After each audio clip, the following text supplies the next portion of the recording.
اعوذ باللہ من الشیطان الرجیم بسم اللہ الرحمن الرحیم وَإِذَا سَأَلَكَ عِبَادِي أَنِّي فَإِنِّي قَرِيبٌ أُجِيبُ دَعْوَةَ الدَّاعِ إِذَا دَعَانِ فَلْيَسْتَجِيبُوا لِي وَلْيُؤْمِنُوا بِي لَعَلَّهُمْ يَرْشُدُونَ۔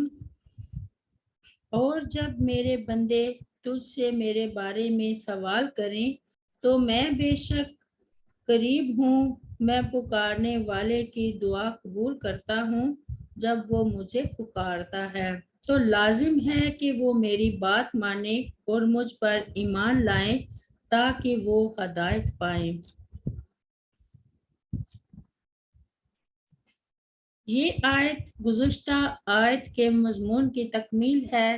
گزشتہ آیت میں اللہ تعالیٰ نے مسلمانوں کو نصیحت کی کہ رمضان کے روزے پورے کر لینے کے بعد تکبیر کہو اور اللہ تعالیٰ کا شکر ادا کرو کہ اس نے رمضان جیسا مہینہ عطا کیا اور اس میں روزے رکھنے کی توفیق عطا فرمائی۔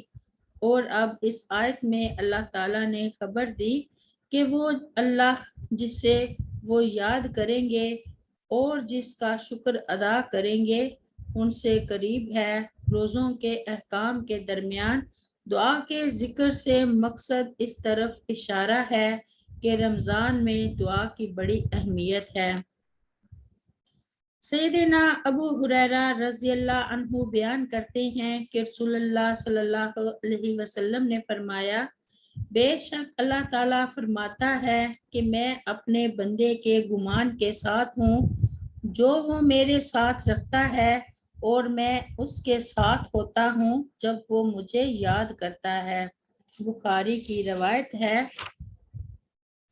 سیدنا ابو ہریرہ رضی اللہ عنہ سے روایت ہے کہ نبی کریم صلی اللہ علیہ وسلم نے فرمایا، 3 آدمیوں کی دعا رد نہیں ہوتی، نمبر 1 امام عادل کی، نمبر 2 روزے دار کی جب تک وہ روزہ افطار نہ کر لے، نمبر 3 اور مظلوم کی، اسے اللہ تعالیٰ روز قیامت بادلوں سے بھی اوپر اٹھائے گا، اس کے لیے آسمان کے دروازے کھول دیے جاتے ہیں اور اللہ تعالیٰ فرماتا ہے، مجھے اپنی عزت کی قسم میں ضرور تیری مدد کروں گا، خواہ کچھ عرصہ بعد ہی صحیح۔ مسند احمد کی روایت ہے۔